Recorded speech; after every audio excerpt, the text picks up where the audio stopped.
Welcome to learning corner. இன்றைக்கி நம்ம பார்க்க போகிறது இந்தியன் பாலிட்டியில் மேக்கிங் ஆஃப் கான்ஸ்டிடியூஷன், நம்ம அரசியலமைப்பு உருவான கதையை தான் நம்ம இப்போ பார்க்க போகிறோம். ஃபர்ஸ்ட் ஆஃப் ஆல், ஒரு கான்ஸ்டிடியூஷன்னா என்னது? ஒரு set of rules and regulations. ஒரு கண்ட்ரியில் இருக்கக்கூடிய கவர்மெண்ட்டும் பீப்புளும் இப்படி தான் நடந்துக்கணும். கவர்மெண்ட்டில் central government, state government, local கவர்மெண்ட்னு இருக்குது. இந்த 3 பேருக்கும் எவ்வளோ பவர், எந்தெந்த ஃபீல்டில் பவர், இது எல்லாத்தையுமே சொல்கிறது நம்ம கான்ஸ்டிடியூஷன் தான். நம்ம கண்ட்ரியோட பவுண்டரியில் ஆரம்பித்து இந்த மாதிரி எல்லா இந்தியாவுக்கான மொத்த ரெகுலேஷன்ஸ், ரூல்ஸ், மக்களுக்கான டியூட்டிஸ், மக்களுக்கான ரைட்ஸ், இது எல்லாத்தையுமே சொல்கிறது நம்ம கான்ஸ்டிடியூஷன். இந்த கான்ஸ்டிடியூஷன் ரெண்டாக இருக்குது. அதாவது ஒரு சில கண்ட்ரியில் ரிட்டன் கான்ஸ்டிடியூஷனாகவும் ஒரு சில கண்ட்ரியில் அன்ரிட்டன் கான்ஸ்டிடியூஷனாகவும் இருக்குது. இப்போது இந்தியா, USA, கனடா, ஜப்பான் இந்த மாதிரியான இடத்துலலாம் ரிட்டன் கான்ஸ்டிடியூஷன். இதுவே UK, நியூசிலாந்துலலாம் அன்ரிட்டன் டைப் ஆஃப் கான்ஸ்டிடியூஷன் வச்சுருக்காங்க. நெக்ஸ்ட், இந்த மேக்கிங் ஆஃப் கான்ஸ்டிடியூஷன் எப்படி நடந்துச்சு, எப்போ நடந்துச்சு, எதுக்காக நடந்துச்சுன்றதை பற்றி பார்ப்போம். இந்த கான்ஸ்டிடியூஷனை நம்ம கான்ஸ்டிடியூவன்ட் அசம்பிளி, அதாவது அரசியல் நிர்ணய சபை, இவங்க உருவாக்குறதுக்கு முன்னாடி இதுக்காக ஒரு ஹிஸ்ட்ரி இருக்குது. அதாவது இந்த கான்ஸ்டிடியூவன்ட் அசம்பிளி வேணும் அப்படின்னு சொல்லி கேட்க ஆரம்பிச்சதுலேருந்து நம்ம பார்ப்போம். 1920 அன்னி பெசன்ட் ஃபர்ஸ்ட் ஹோம் ரூல் மூவ்மெண்ட்னு ஒன்று கொண்டு வந்தாங்க. அதாவது இந்தியாவிலேருந்து நம்மள ஆட்சி செய்யணும் அப்படின்றது தான் இந்த home rule movement. So first இந்தியாவுக்குள்ளே அப்படின்னு கொண்டு வந்தது அன்னி பெசன்ட். 1922 காந்தி ஒரு founding principle to make the constitution create பண்ணியிருப்பார். 1928 மோதிலால் நேரு ஒரு டிராஃப்ட் கான்ஸ்டிடியூஷனே ரெடி பண்ணியிருப்பார். அண்ட் 1934 இது வரைக்கும் வெறும் கான்ஸ்டிடியூஷனுக்கான விஷயங்கள் மட்டும் இருந்த இடத்துல ஃபர்ஸ்ட் 1934 இந்த அரசியல் நிர்ணய சபைன்னு சொல்லப்படக்கூடிய கான்ஸ்டிடியூவன்ட் அசம்பிளின்றது வேணும் அப்படின்னு சொன்னது எம்என் ராய். இந்த எம்என் ராய் யாருன்னா, இந்தியாவில் கம்யூனிஸ்ட் மூவ்மெண்ட் உருவாக காரணமாக இருக்கிற ஒருத்தவர். இவர் தான் மூத்த கம்யூனிஸ்ட் தலைவர். அடுத்தது 1935 இந்தியன் நேஷனல் காங்கிரஸ் அஃபிஷியலாக ஒரு கான்ஸ்டிடியூவன்ட் அசம்பிளி வேணும், அந்த கான்ஸ்டிடியூவன்ட் அசம்பிளி நம்ம இந்தியாவோட அந்த அரசியலமைப்பை உருவாக்கணும் அப்படின்ட்டு அஃபிஷியலாக அனௌன்ஸ் பண்ணது 1935.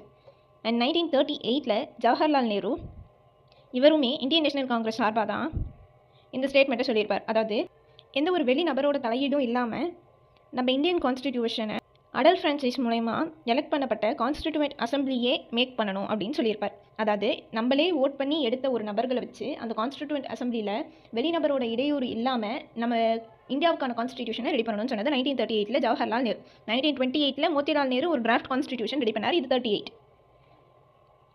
அண்ட் 1940 இந்த டைம் பீரியடில் வேர்ல்டு வார் 2 போயிட்டுருக்கும். அதனால் இந்தியன்ஸோட ஹெல்ப் பிரிட்டிஷ்க்கு ரொம்பவே தேவைப்படும். அப்போ தான் இந்த ஆகஸ்ட் ஆஃபர்னு ஒன்று ரிலீஸ் பண்ணி, அதாவது பிரிட்டிஷும் இந்தியாவும் சேர்ந்து கான்ஸ்டிடியூஷனை டிராஃப்ட் பண்ணும். அண்ட் அதுவுமே இந்த வேர்ல்டு வார் முடிஞ்சதுக்கு அப்புறமா அப்படின்னு சொல்லியிருந்திருப்பாங்க. ஸோ இதை வந்து நம்ம இந்தியன் பீப்புள் இதை ரிஜெக்ட் பண்ணியிருப்பாங்க. 1942 கிரிப்ஸ் ப்ரொபோசல் அப்படின்ட்டு ஒன்று பிரிட்டிஷ் இன்ட்ரடியூஸ் பண்ணுவாங்க. இது முஸ்லீம் லீக் ரிஜெக்ட் பண்ணியிருப்பாங்க. ஏன்னா முஸ்லீம் லீக் வந்து இது வந்து 2 கண்ட்ரியாக வேணும், இந்தியாவுக்கு ஒன்று பாகிஸ்தானுக்கு ஒன்றுன்னு கேட்டிருந்திருப்பாங்க. அது இந்த இடத்துல நிறைவேறாததுனால இதை வந்து ரிஜெக்ட் பண்ணியிருந்திருப்பாங்க. இந்த கிரிப்ஸ் ப்ரொபோசலை தான் post dated cheque of a sinking bank அப்படின்ட்டு காந்தி சொல்லியிருப்பார்.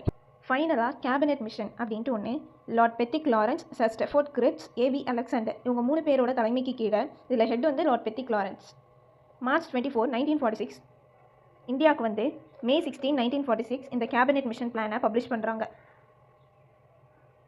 இந்த கேபினெட் மிஷனை both Indian National Congress and Muslim League accept பண்ணிக்கிட்டாங்க.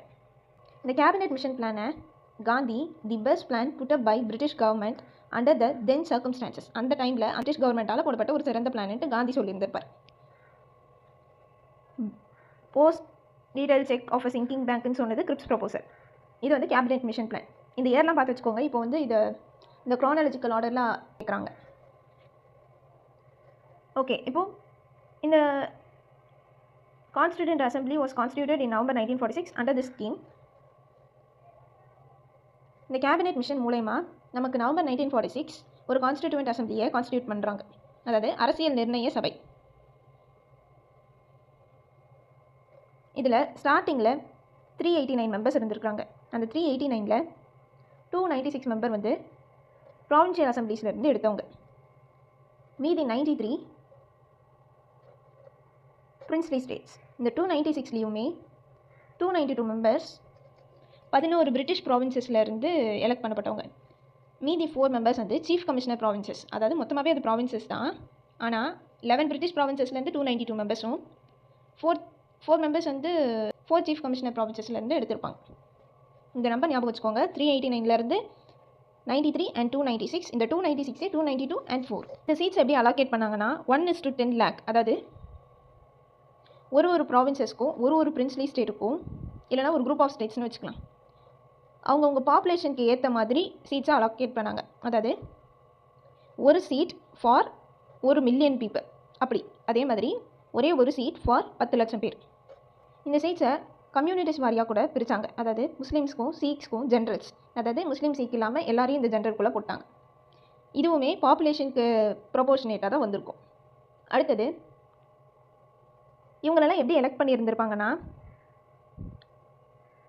ப்ராவின்ஷியல் லெஜிஸ்லேட்டிவ் அசம்பிளி மூலயமா அவங்கவுங்க கம்யூனிட்டி மெம்பர்ஸே எலெக்ட் பண்ணி இந்த voting proportional representation and single transferable vote மூலயமா தான் நடந்திருக்கும். பட் இந்த கான்ஸ்டிடியூவன்ட் அசம்பிளியில் மெம்பராக இல்லாத 2 பேர்னா காந்தி அண்ட் ஜின்னா. அண்ட் நம்ம constituent assembly is partly elected and partly nominated. இதுக்கு முன்னாடி கேட்ட PYQ.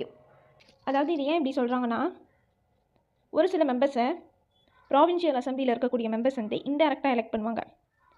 அந்த மெம்பர்ஸை இந்த எலெக்ட் பண்ணுறாங்க இல்லையா, அவங்கள ஒரு லிமிடெட் ஃப்ரான்ச்சைஸ்குள்ளே எலெக்ட் பண்ணியிருந்திருப்பாங்க. அதாவது லிமிடெட் ஃப்ரான்ச்சைஸ்னால் என்னது, இப்போ இவங்களுக்கு சொத்து இருக்குது அப்போ இவங்க ஓட் போடலாம், இவங்களுக்கு எஜுகேஷன் நல்லா இருக்குது அப்போ இவங்க ஓட் போடலாம் அப்படின்ட்டு ஒரு சில வரையறைக்குள்ளே வரவங்களை மட்டும்தான் ஓட் போட விட்டுருந்துருப்பாங்க. அதுதான் இந்த லிமிடெட் ஃப்ரான்ச்சைஸ்னு சொல்லுவாங்க.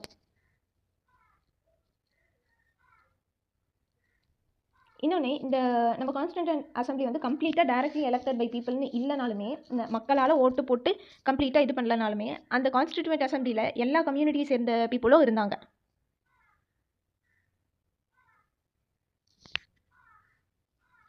நெக்ஸ்ட், இந்த கான்ஸ்டிடியூவன்ட் அசம்பிளி அரசியலமைப்பு நிர்ணய சபை வந்து எப்படிலாம் ஒர்க் ஆச்சுன்னு நம்ம பார்ப்போம். ஃபர்ஸ்ட், December 6, 1946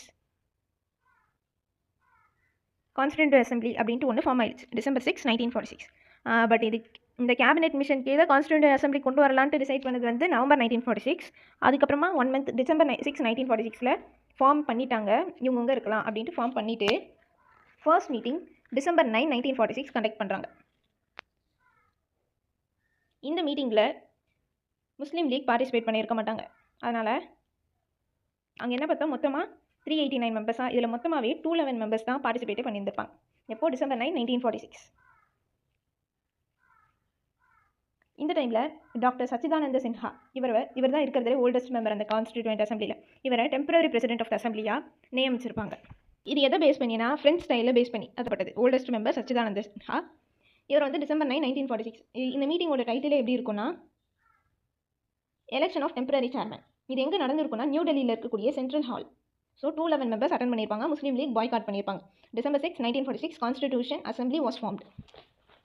இந்த மீட்டிங்கை நம்ம கான்ஸ்டிடியூவன்ட் அசம்பிளியை ஃபர்ஸ்ட் அட்ரஸ் பண்ணது யாருன்னா JB கிருபாலினி. இதெல்லாம் உங்களுக்கு எக்ஸ்ட்ரா டேட்டா நான் சொல்கிறது, எக்ஸாம்ஸ்க்கு கண்டிப்பாக யூஸ் ஆகும், நல்லா பார்த்து வச்சுக்கோங்க. ஸோ December 6, 1946 கான்ஸ்டிடியூயன்ட் அசம்பிளி ஒன்று ஃபார்ம் பண்ணிவிட்டு December 9, 1946 இந்த மீட்டிங் தான் வந்து ஃபர்ஸ்ட் மீட்டிங். இந்த ஃபர்ஸ்ட் மீட்டிங்கோட டைட்டில் வந்து election of temporary chairman or president. இது எங்கே நடந்துச்சுன்னா, நியூ டெல்லியில் இருக்கக்கூடிய சென்ட்ரல் ஹால். இதில் மொத்தமாக 211 மெம்பர்ஸ் அட்டன் பண்ணாங்க. ஏன் 389 211 ஆச்சுன்னா, முஸ்லீம் லீக் வந்து பாய்காட் பண்ணியிருப்பாங்க, அவங்க கலந்துருக்க மாட்டாங்க. இந்த இடத்துல தான் டாக்டர் சச்சிதானந்த சின்ஹாவை ஒரு டெம்பரரி பிரசிடெண்ட்டாக நியமிச்சிருப்பாங்க. இந்த டெம்பரரி பிரசிடெண்ட்டாக ஓல்டஸ்ட் மேனை போடுறது ஒரு வழக்கத்தை நம்ம கண்ட்ரி ஃப்ரெண்ட்ஸ் கிட்டேருந்து எடுத்திருப்போம். ஸோ December 9 இது நடக்குதா, மேபி December 10 வந்து சச்சிதானந்த சின்ஹா இறந்துருக்கலாம். So December 11, 1946 doctor Rajendra Prasad அவரை வந்து பிரசிடெண்ட்டாக போடுறாங்க, பிரசிடென்ட் ஆஃப் த அசம்பிளி. இது மட்டும் இல்லாமல் வைஸ் பிரசிடென்ட்ஸாக HC முகர்ஜியும் VT கிருஷ்ணமாச்சாரியும் போட்டிருப்பாங்க. இதெல்லாம் நல்லா பார்த்துச்சுக்கோங்க, இது PYQ. Next, objective resolution. இந்த அப்ஜெக்டிவ் ரெசல்யூஷன்றது தமிழில் குறிக்கோள் தீர்மானம்னு சொல்லுவாங்க. இதை Jawaharlal Nehru December 13, 1946. So December 11, 1946 doctor Rajendra பிரசாத்தை பிரசிடென்ட் ஆக்கிட்டாங்க. ஒரு நாள் நடுவில் விட்டுட்டு December 13, 1946 அப்ஜெக்டிவ் ரெசல்யூஷனை இவர் சப்மிட் பண்ணுறது December 13, 1946. இதை அக்செப்ட் பண்ணுறது Jan 22, 1947. December 13, 1946 சப்மிட் பண்ணி Jan 22, 1947 அக்செப்ட் பண்ணுறாங்க. இந்த அப்ஜெக்டிவ் ரெசல்யூஷன், இந்த குறிக்கோள் தீர்மானத்தை தான் ப்ரியாம்பிளாக மாற்றினது November 26, 1949 மாற்றிருப்பாங்க. அந்த ப்ரியாம்பிளை நம்ம கான்ஸ்டிடியூஷனோட ப்ரியாம்பிள்னு அடாப்ட் பண்ணிக்கிட்டது Jan 26, 1950. ஸோ இந்த 4 டேட் ரொம்ப இம்பார்ட்டன்ட், திரும்ப போட்டு கேளுங்க, நல்லா புரியும். Next, other functions of constituent assembly. நம்ம காமன்வெல்த்தில் இந்தியா ஒரு மெம்பர் அப்படின்ட்டு ராட்டிஃபை பண்ணதுன்னா என்னது, ஒப்பந்தம் மேற்கொண்டது இல்லை கையெழுத்திட்டது, இந்த மாதிரியான ஒரு விஷயம். காமன்வெல்த்தில் இந்தியாவும் ஒரு மெம்பர் ஆனது மே 1949. நான் சொல்கிற டேட்டு, மந்த், இயர்லாம் ரொம்ப இம்பார்ட்டண்ட். இதை நல்லா பார்த்து வச்சுக்கோங்க. இல்லைனா ஒரு டைம் லைன் மாதிரி எழுதி வச்சுக்கோங்க. நேஷ்னல் ஃப்ளாக் இதை அடாப்ட் பண்ணது ஜூலை 22, 1947. ஓகேவா? ஃப்ளாகை ஜூலை 22, 1947 அடாப்ட் பண்ணிக்கிட்டோம். Our first Indian national flag were woven in Gudiyatham. வெள்ளூரில் இருக்கக்கூடிய குடியாத்தமில் ஃபர்ஸ்ட்டு நெய்த நம்மளோட இந்தியன் ஃப்ளாக் அங்கே தான் நெய்தாங்க. அதை நம்மளோட ஃபர்ஸ்ட் இந்தியன் ஃப்ளாகை தயாரித்த இடம் வந்து குடியாத்தம், வெள்ளூர். இதை ஹாய்ஸ் பண்ணவர் வந்து நேரு. எந்த இடத்துலனா ரெட் ஃபோர்ட், டெல்லியில் 15 ஆகஸ்ட் 1947 ஹாய்ஸ் பண்ணியிருப்பார். இப்போ அது வந்து சென்ட் ஜார்ஜ் ஃபோர்ட்ஸ் மியூசியம், சென்னையில் இருக்கக்கூடிய மியூசியமில் இருக்குது. இது நம்மளோட இந்தியன் ஃப்ளாக் பற்றி தெரிஞ்சுக்க வேண்டிய இன்னொரு விஷயம். இது மட்டும் இல்லாமல் இதை டிசைன் பண்ணது யார் அப்படின்னு கேட்டால் பிங்களி வெங்கையா நாயுடு. நம்ம நேஷனல் ஃப்ளாகோட ரேஷியோ வந்து 3:2. இது வந்து 3 கலர் ட்ரை கலர் ஃப்ளாக் நம்மளுது. ஒன்று சாஃப்ரான், ஒயிட், க்ரீன். சாஃப்ரான்ன்றது சாக்ரிஃபைஸ் அண்ட் வேலர் குறிக்கும். ஒயிட் வந்து பீஸ், ட்ரூத் அண்ட் ஹானஸ்டி. க்ரீன்னா அக்ரிகல்ச்சர், ஃபர்டிலிட்டி அண்ட் ப்ராஸ்பெரிட்டி. நடுவில் இருக்கக்கூடிய அசோக் சக்ரா சார்நாத் பிள்ளையிலேருந்து எடுக்கப்பட்டிருக்கு. 24 ஸ்ட்ரோக்ஸ் இருக்கும். நேவி ப்ளூ கலர் வந்து ட்ரூத் அண்ட் பீஸை டிபிக் பண்ணும். ஸோ ஃபர்ஸ்ட் ஏற்றினது 15 ஆகஸ்ட் 1947 நம்மளோட ஃபர்ஸ்ட் இந்தியன் ஃப்ளாகை இது பண்ண இடம் வந்து குடியாத்தம், வெள்ளூர். அதை தான் இந்த 15 ஆகஸ்ட் 1947 ரெட் ஃபோர்ட்டில் ஏற்றிருப்பாங்க. அது சென்ட் ஜார்ஜ் ஃபோர்ட் மியூசியமில் சென்னையில் இருக்குது. இது மட்டும் இல்லாமல் நம்ம நேஷனல் ஃப்ளாகை ஃபர்ஸ்ட் ஹாய்ஸ் பண்ணது எங்கன்னு பார்த்தோன்னா 1930 ரிவர் ராவியில். இப்போல்லாம் நேஷனல் ஃப்ளாகை கர்நாடகாவில் இருக்கக்கூடியவங்க மேக் பண்ணுறாங்க. அடுத்தது நேஷனல் ஆந்தம்க்கு வரும். இதை அடாப்ட் பண்ண டேட் Jan 24, 1950. அதாவது Jan 26, 1950 நம்மளோட ரிப்பப்ளிக் டேக்கு 2 நாளைக்கு முன்னாடி தான் 2 சாங்கையுமே ரெடி பண்ணுறாங்க. அதாவது நேஷனல் சாங் அண்ட் நேஷனல் ஆந்தமை ரெடி இல்லை, அடாப்ட் பண்ணுறாங்க. ஸோ நேஷனல் ஆந்தம் வந்து ஜனகணமன நமக்கு தெரியும். இதை எழுதினது ரவீந்திரநாத் தாகூர். அவர் பெங்காலியில் எழுதியிருப்பார். அதை டிரான்ஸ்கிரிப்ட் பண்ணி ஹிந்திக்கு மாற்றி தான் இப்போ நம்ம பாடிட்டு இருக்கோம். இது நேஷனல் ஆந்தம். இந்த நேஷனல் ஆந்தமை ஃபர்ஸ்ட் பாடின இடம் வந்து 27 டிசம்பர் கொல்கத்தாவில் நடந்த ஒரு காங்கிரஸ் மாநாட்டில் இதை பாடியிருப்பாங்க. ஸோ நேஷனல் ஆந்தமை அடாப்ட் பண்ணது Jan 24, 1950. ஃபர்ஸ்ட் பாடினது 27 டிசம்பர் 1911. நம்ம நேஷனல் சாங் ஆந்தமோட டைம் பீரியட் என்னென்னா 52 செகண்ட். அடுத்தது நேஷனல் சாங் அடாப்ட் பண்ணதும் Jan 24, 1950. நேஷனல் சாங்னா என்னது? வந்தே மாதரம். இதை 1896 கல்கத்தா செஷன், அப்போ வந்து தாதாபாய் நாரோஜி தான் ஹெட்டாக இருந்திருப்பார். அந்த செஷனில் நேஷனல் சாங்கை ஃபர்ஸ்ட் பாடியிருப்பாங்க. இது பங்கிம் சந்திர சாட்டர்ஜி எழுதின அனந்த் மாத்தில் இருக்குது. இந்த சாங் வந்தே மாதரம்ன்றது நம்ம இந்தியன் ஃப்ரீடம் ஸ்ட்ரகிளில் ஒரு பெரிய பார்ட் வகிச்சிருக்கு. அதனால் எப்படி நம்ம ஜனகணமன நேஷனல் ஆந்தம்க்கு அங்கீகாரம் கொடுக்குறோமோ அதுக்கு ஈக்குவல் ஸ்டேட்டஸில் இந்த வந்தே மாதரம் சாங்க்கும் கொடுக்கணும் அப்படின்னு சொல்லியிருந்திருப்பாங்க. இது சொன்னது வந்து Rajendra Prasad. So flag July 22, 1947, national anthem and national song January 24, 1950. நம்மளோட first president doctor Rajendra Prasad was elected on January 24, 1950. And நம்மளோட கான்ஸ்டிடியூண்ட் அசம்பிளி மொத்தமாக எவ்வளோ நாள் எடுத்துக்கிச்சுன்னு பார்த்தோம்னா 11 sessions over 2 years 11 months 18 days. 2 years 11 months 18 days. கிட்டத்தட்ட 60 கண்ட்ரியிலேருந்து எடுக்கப்பட்ட விஷயங்கள் நம்ம கான்ஸ்டிடியூஷனில் இருக்குது. டிராஃப்ட் கான்ஸ்டிடியூஷன் எடுத்துக்கிட்ட டேஸ் வந்து 114. So 11 session 2 years 11 months 18 days. இது இல்லாமல் டிராஃப்ட் கான்ஸ்டிடியூஷனுக்கு 114 days. டோட்டல் எக்ஸ்பெண்டிச்சர்னு பார்த்தோம்னா 64 lakhs. So 60 country 64 lakhs. Final session Jan 24, 1950 நடந்துச்சு.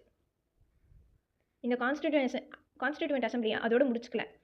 இது வந்து கடைசியாக நம்மளோட ஒரு ப்ராவின்ஷியல் பார்லிமெண்ட்டாக தொடர்ந்துட்டு தான் இருந்துச்சு. நமக்குன்ட்டு ஒரு நியூ பார்லிமெண்ட் 1951-52 நம்மளோட ஃபர்ஸ்ட் ஜென்ரல் எலெக்ஷன் நடக்கிறதுக்கு முன்னாடி வரைக்குமே இதுதான் ஒரு ப்ராவின்ஷியல் பார்லிமெண்ட்டாக இருந்துச்சு. ஒரு தற்காலிகமாக இருக்கக்கூடிய ஒரு பார்லிமெண்ட்டுன்னு சொல்லலாம். ஸோ இதுக்கப்புறம் 1951-52 எலெக்ஷன் நடந்து தான் நமக்கு புது பார்லிமெண்ட் வந்திருக்கும். அடுத்தது இன்னொரு முக்கியமான டேட்டா, சார் பிஎன் ராவ் வந்து நம்ம அசம்பிளியோட கான்ஸ்டிடியூண்ட் அசம்பிளியோட அட்வைசர். ஹூ இஸ் த அட்வைசர்னு கேட்பாங்க. இது ஆல்ரெடி கேட்கப்பட்ட ஒரு பிஒய்க்கு. அது வந்து பிஎன் ராவ். ஸோ இதை November 26, 1949 அடாப்ட் பண்ணி Jan 26, 1950 எஃபெக்ட்டுக்கு வந்திருக்கும். அடாப்ட் பண்ணுறப்போ இந்தியாவை சாவரின் டெமோக்ராட்டிக் ரிப்பப்ளிக் கண்ட்ரின்ட்டு அனௌன்ஸ் பண்ணியிருப்பாங்க. இந்த இந்த கான்ஸ்டிடியூஷன் புக்கில் முக்கியமான ஆர்டிக்கல் அந்த டைம்லேயே இருந்தது எதுனா ஆர்டிக்கல் 5, 6, 7, 8, 9, 60, 324, 324 என்னது எலெக்ஷனுக்கானது, 366, 367, 379, 380, 388, 391. இந்த ஆர்டிக்கல் 5ன்றது சிட்டிசன்ஷிப்பை பொறுத்தது. 5, 6, 7, 8, 9லாம். அடுத்தது ப்ராவின்ஷியல் பார்லிமெண்ட், இந்த மாதிரியான சப்ஜெக்ட்ஸ்லாம் இருந்துச்சு.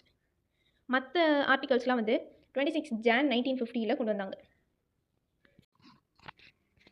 நம்ம கான்ஸ்டிடியூவன்ட் அசம்பிளிக்கு இந்தியாவுக்குன்னு ஒரு கான்ஸ்டிடியூஷன் மேக் பண்ணணுன்ற வேலை இருந்துச்சு. இந்த வேலையை தனித்தனியாக பிரித்து கொடுக்கணுன்றதுக்காக ஒரு கமிட்டிஸ்னு போட்டாங்க. அதில் 8 மேஜர் கமிட்டியும் 13 மைனர் கமிட்டியும் இருக்குது. இந்த 8 மேஜர் கமிட்டியை ஃபஸ்ட்டு பார்ப்போம். இதில் ஜவஹர்லால் நேரு லீடராக இருந்த ஒரு 3 கமிட்டியை ஃபஸ்ட்டு பார்த்தலாம். இப்படி செட்டாக பார்த்தோன்னா நமக்கு மறக்காது. ஒன்று வந்து யூனியன் பவர் கமிட்டி, இன்னொன்று யூனியன் கான்ஸ்டிடியூஷன் கமிட்டி. ஸோ யூனியனுக்கு பவரும் யூனியனுக்கு கான்ஸ்டிடியூஷன் கமிட்டியும் ஜவஹர்லால் நேரு. இது மட்டும் இல்லாமல் ஸ்டேட்ஸ் கமிட்டிக்குமே ஜவஹர்லால் நேரு. அடுத்தது சர்தார் வல்லபாய் பட்டேல் பார்ப்போம். அவர் வந்து ப்ராவின்ஷியல் கான்ஸ்டிடியூஷன் கமிட்டியும் advisory committee on fundamental rights, minorities, tribal and excluded area, இது ரெண்டுத்துக்கும் சர்தார் வல்லபாய் பட்டேல் தான் இருந்திருப்பார். ப்ராவின்ஷியல் கான்ஸ்டிடியூஷன், யூனியன் கான்ஸ்டிடியூஷனுக்கு ஜவஹர்லால் நேரு, யூனியன் பவருக்கு ஜவஹர்லால் நேரு. இது மட்டும் இல்லாமல் ஸ்டேட்ஸ் கமிட்டிக்கும் ஜவஹர்லால் நேரு. சரி, 2 யூனியன் ஒரு ஸ்டேட் கமிட்டி ஜவஹர்லால் நேரு. இதுவே ப்ராவின்ஷியல் கான்ஸ்டிடியூஷனா சர்தார் வல்லபாய் பட்டேல். அதே மாதிரி advisory committee on fundamental rights, minorities, tribal and excluded ஏரியாவுமே சர்தார் வல்லபாய் பட்டேல் தான். Drafting committee doctor B.R. அம்பேத்கர்னு நமக்கு தெரியும். அடுத்தது இந்த அட்வைசரி கமிட்டி இருக்குது இல்லையா, இதிலே ஒரு 4 சப் கமிட்டி இருக்குது. அது என்னென்னா ஃபண்டமெண்டல் ரைட் சப் கமிட்டி வந்து JB கிருபாலினி இருந்திருப்பார், ஃபண்டமெண்டல் ரைட்டோட சப் கமிட்டி. மைனாரிட்டிஸ்க்கான சப் கமிட்டிக்கு HC Mukherjee. North east frontier tribal areas and Assam excluded and partially excluded areas, இதுக்கான சப் கமிட்டி கோபிநாத் பர்தௌலி. அடுத்தது excluded and partially excluded area other than those of Assam, அசாமில் இருக்கக்கூடிய ஏரியாவை தவிர்த்து மற்ற எக்ஸ்க்ளூடட் ஏரியாவுக்கெல்லாம் ஒரு சப் கமிட்டி போட்டு அதுக்கு லீடராக A.V. தாக்கர் இருந்தார். இது மட்டும் இல்லாமல் இன்னொரு கமிட்டி இருக்கும், அது வந்து north west frontier tribal areas sub committee. அதை பற்றி பெரிய இது இல்லாதனால அதை விட்டுட்டோம். அடுத்தது ராஜேந்திர பிரசாத்துக்கு கீழே 2 கமிட்டி. ஒன்று rules of procedure, steering committee. இந்த 2 கமிட்டியும் ராஜேந்திர பிரசாத். ஸ்டியரிங்கை ரூல்ஸோடு நம்ம வந்து ஓட்டுவாங்க ராஜேந்தர், ஓகேவா, இதை ஞாபகம் வச்சுக்கோங்க. அடுத்தது ஸ்டேட்ஸ் கமிட்டி, யூனியன் 2 பார்த்தாச்சு. டிராஃப்டிங் கமிட்டி வந்து டாக்டர் B.R. அம்பேத்கர். அடுத்தது மைனர் கமிட்டிஸ் பற்றி பார்ப்போம். இந்த மைனர் கமிட்டிஸ் பார்த்தீங்கன்னா இது அவ்வளோ இம்பார்ட்டன்ட் இல்லை, சும்மா ஒரு ரீட் கொடுத்து வச்சுக்கோங்க. Finance and staff committee doctor Rajendra Prasad. அதே மாதிரி ad hoc committee on national flag finance staff கமிட்டியில் ராஜேந்திர பிரசாத். இது மட்டும் இல்லாமல் கிரெடென்ஷியல் கமிட்டிக்கு Alladi Krishnaswamy Iyer, house committee Pattabhi Sitaramayya, order of business committee K.M. Munshi, committee on the functions of constituent assembly G.V. Mavalankar, ad hoc committee on the supreme court வந்து வரதாச்சாரி. அடுத்தது chief commissioner ப்ராவின்சஸ்க்கான committee வந்து Pattabhi Sitaramayya, expert committee on the financial provision of the union constitution Nalini Ranjan Sarkar, linguistic provinces commission S.K. Dhar, special committee to examine the draft constitution Jawaharlal Nehru, press gallery committee Usha Nath Sen, ad hoc committee on citizenship S Varadachari. Next நம்ம பார்க்க போகிறது முக்கியமானது drafting committee. இந்த drafting கமிட்டின்றது setup பண்ண date August 29, 1947. இது வந்து முக்கியமான ஒரு கொஸ்டின், நல்லா பார்த்து வச்சுக்கோங்க. August 29, 1947 டிராஃப்டிங் கமிட்டியை செட்டப் பண்ணுவாங்க. இதோட ஃபர்ஸ்ட் டிராஃப்ட்டை ரெடி பண்ணது Feb 1948. கிட்டத்தட்ட 8 மாதம் கழிச்சு செகண்ட் டிராஃப்ட்டை October 1948 கொண்டு வருவாங்க. So 1947 August 29, Feb 1948, second draft October 1948. அடுத்தது இந்த டிராஃப்ட்டை ஒரு மோஷனாக கொண்டு வந்து பாஸ் பண்ணது November 26, 1949. ஸோ இந்த 4 டேட் நல்லா ஞாபகம் வச்சுக்கோங்க.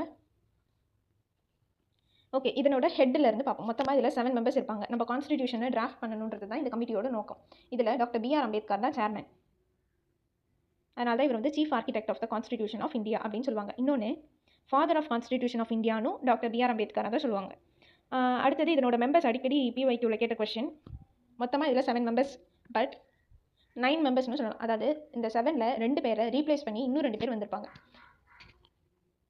Second member N. Gopalaswami Ayyangar, third Alladi Krishnaswamy Iyer, fourth K.M. Munshi, fifth Syed Muhammad Saadulla. இது மட்டும் இல்லாமல் இந்த 2 பேர் தான் ரீப்ளேஸ் பண்ணி வந்திருப்பாங்க. அதாவது சிக்ஸ்த் பர்சன் வந்து BL மிட்டராக இருந்தார். அவர் வந்து உடம்பு சரியில்லைன்ட்டு ரிசைன் பண்ணதுனால N. மாதவராவ் வந்திருக்கார். அடுத்தது DP கைத்தான் இருந்தார். அவர் 1948 இறந்ததுனால கிருஷ்ணமாச்சாரி வந்திருப்பாங்க. இதை நல்லா கவனிச்சிங்கன்னா M க்கு M, கைத்தான் K க்கு கிருஷ்ணமாச்சாரி K. ஸோ மொத்தமாக இது வந்து 141 days இந்த டிராஃப்டிங் கமிட்டிக்கு மட்டுமே எடுத்துக்கிட்டாங்க. நெக்ஸ்ட் வந்து நம்ம கான்ஸ்டிடியூஷனை எப்படி எனாக்ட் பண்ணாங்கன்னு பார்ப்போம். ஃபைனல் டிராஃப்ட்டை November 4, 1948 doctor B.R. Ambedkar introduce பண்ணியிருப்பார். இதுதான் ஃபர்ஸ்ட் ரீடிங் சொல்லுவாங்க. கிட்டத்தட்ட ஒரு 5 நாள் வந்து இதை வந்து ரீட் பண்ணிவிட்டு திரும்ப செகண்ட் ரீடிங்னு கொஞ்சம் நாளைக்கு போயிருக்கும். டோட்டலாக நம்ம கான்ஸ்டிடியூஷன் வந்து 2473 அமெண்ட்மெண்ட்ஸ் வந்து மேற்கொள்ளப்பட்டிருக்கும். ஸோ 2473 அமெண்ட்மெண்ட்ஸ், இதனால் ஞாபகம் வச்சுக்கோங்க, இதுவும் இம்பார்ட்டன்ட் டேட்டா. நம்ம கான்ஸ்டிடியூஷனை November 26, 1949 அடாப்ட் பண்ணி அந்த கான்ஸ்டிடியூஷனில் ஒரு ப்ரியாம்பிளும் 395 ஆர்டிக்கலும் 8 ஸ்கெடியூல்ஸும் இருந்துச்சு. எவ்வளோ? ஒரு ப்ரியாம்பிள், 395 ஆர்டிகல்ஸ், 8 ஸ்கெடியூல், இது மட்டும் இல்லாமல் 22 பார்ட்ஸ் இருந்திருக்கும். ஆனால் இப்போ எவ்வளோ இருக்குது? ஒரு ப்ரியாம்பிள், 25 பார்ட்ஸ் அண்ட் 12 ஸ்கெடியூல் இருக்குது அண்ட் 400+ ஆர்டிகல்ஸ் இருக்குது. இந்த constitution game into effect on Jan 26, 1950. இதனால தான் November 26 கான்ஸ்டிடியூஷனல் டே அப்படின்னு கொண்டாடுறாங்க. அதாவது சம்விதான் திவாஸ்னு சொல்லுவாங்க. சிட்டிசன்ஸ்குள்ளே இருக்கக்கூடிய இந்த கான்ஸ்டிடியூஷனல் வேல்யூவை அதிகப்படுத்தணும், ப்ரமோட் பண்ணணும் அப்படின்றத இதனோட நோக்கம். இது எப்போ கொண்டு வந்தாங்கன்னா November 19, 2015.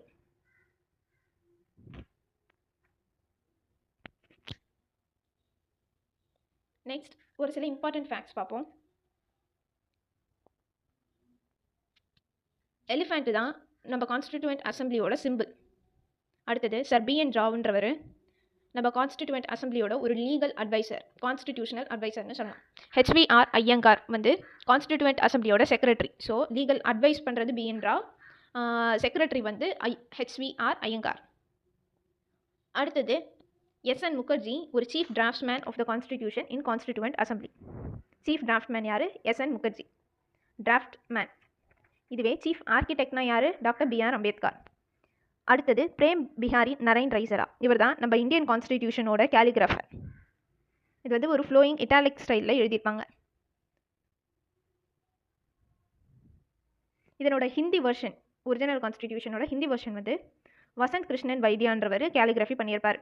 அதை டெக்கரேட் பண்ணது நந்தலால் போஸ். இப்போது நம்மளோட ஒரிஜினல் கான்ஸ்டிடியூஷன் இருக்கு இல்லையா, அதை டெக்கரேட் பண்ணது யாருன்னா சாந்திநிகேதன், அங்கேருந்து ஆர்டிஸ்ட் நந்தலால் போஸ் அண்ட் பியோஹர் ராம் மனோகர் சின்ஹா.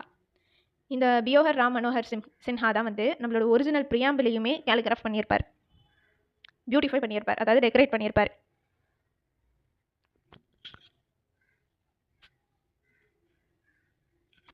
நம்ம கான்ஸ்டிடியூஷன் புக் இருக்கு இல்லையா, இதனோட original copy Hindi and English 2 லாங்குவேஜுமே ஹீலியம் கேஸ் ஃபில் பண்ண ஒரு இதுக்குள்ளே நம்ம பார்லிமெண்ட்டில் இருக்குது. ஸோ இதெல்லாம் இம்பார்ட்டண்ட் டேட்டாஸ். ஓகே, இதில் இன்னொரு முக்கியமான விஷயம் சொல்லணும். நம்ம கான்ஸ்டிடியூவன்ட் அசம்பிளியில் டோட்டலாக 15 விமன் மெம்பர்ஸ் இருந்தாங்க. என்னதான் நம்ம November 26, 1949 தான் ஃபைனல் செஷன்னு சொன்னாலுமே உண்மையான ஃபைனல் செஷன் எதுனா Jan 24, 1950. அப்போ தான் வந்து எல்லாரும் வந்து சைன் பண்ணியிருப்பாங்க, ஓகே இது நம்ம கான்ஸ்டிடியூஷனாக வரதுக்கு ஓகே அப்படின்ட்டு. இந்த கான்ஸ்டிடியூஷன்ற ஐடியாவே ஆரிஜினேட் ஆனது வந்து USA தான். USA தான் ஃபர்ஸ்ட் கான்ஸ்டிடியூஷன் மேக் பண்ணியிருப்பாங்க. அவங்களோட நம்பர் ஆஃப் ஆர்டிகல்ஸ் பார்த்தோம்னா 7 ஆர்டிகல் தான். ஒரு 4 மாதத்துக்குள்ளே அவங்க வந்து அதை ரெடி பண்ணி முடிச்சிட்டாங்க. நம்ம கொஷின்ஸ்குள்ளே போவோம். The British Cabinet Mission was headed by Dash in the year 1946. Cabinet Mission Plan இது வந்து 1946 வந்துச்சு. Pethick Lawrence, sir Stafford Cripps, A.V. Alexander இவங்கெல்லாம் வந்து மெம்பர்ஸ். பெத்திக் லாரன்ஸ் தான் ஹெட் பண்ணது. Next question. Arrange the following events related to functions of constituent assembly in chronological order. அரசியலமைப்பு நிர்ணய சபையின் பணிகளை பற்றிய பின்வரும் நிகழ்வுகளை காலவரிசைப்படி ஒழுங்குபடுத்துக. It ratify the India's membership of the commonwealth. இது எப்போ நடந்துச்சு? May 1914. எப்பயுமே நமக்கு இயர் மனப்பாடமாக தெரிஞ்சுன்னா இந்த குரோனாலஜிக்கல் ஈஸியாக இருக்கும். இயர் நல்லா தெரியறதுக்கு இப்போ ஒரு கிளாஸ் பார்க்குறீங்கன்னா டக்குன்னு ஒரு பெண் எடுத்து எழுதி பாருங்கள், எந்த இயரில் உங்களுக்கு ஞாபகம் இருக்கோ எழுதி பாருங்கள். மறக்கிறத திரும்ப போய் பாருங்கள், மறுநாள் திரும்ப படிக்கிறதுக்கு முன்னாடி எழுதி பாருங்கள். ஸோ தட் உங்களுக்கு திரும்ப பார்க்குற இயர் மறக்கவே மறக்காது. அடுத்தது நேஷனல் ஃப்ளாக் அடாப்ட் பண்ண டேட் நமக்கு தெரியும், July 22, 1947. நேஷனல் ஆந்தம் அடாப்ட் பண்ண டேட் வந்து Jan 24, 1950. நேஷனல் சாங்குமே அதே இதுதான். ப்ராவின்ஷியல் பார்லிமெண்ட் ஆஃப் இந்தியாவாக கண்டினியூ ஆனது வந்து Jan 26, 1950 ஆரம்பிச்சு 1951, 52 அந்த எலெக்ஷன் முடிஞ்சு நமக்கு பார்லிமெண்ட் கிரியேட் ஆகிற வரைக்கும் இருந்துச்சு. ஸோ இதெல்லாம் முடிஞ்சதுக்கப்புறமா தான் அது நடந்திருக்கும். அப்போ இதனோட ஆர்டர் என்னது? முதல் 2, அப்புறம் 1, 3 and 4. தேங்க்யூ. இந்த மாதிரி நிறையா கண்டென்ட்ஸ்க்கு லேர்னிங் கார்னர் ஃபாலோ பண்ணுங்கள். மறக்காமல் இந்த வீடியோக்கு லைக் பண்ணுங்கள். ஏதாவது டவுட் இருந்தால் கமெண்ட்ஸில் கேளுங்கள்.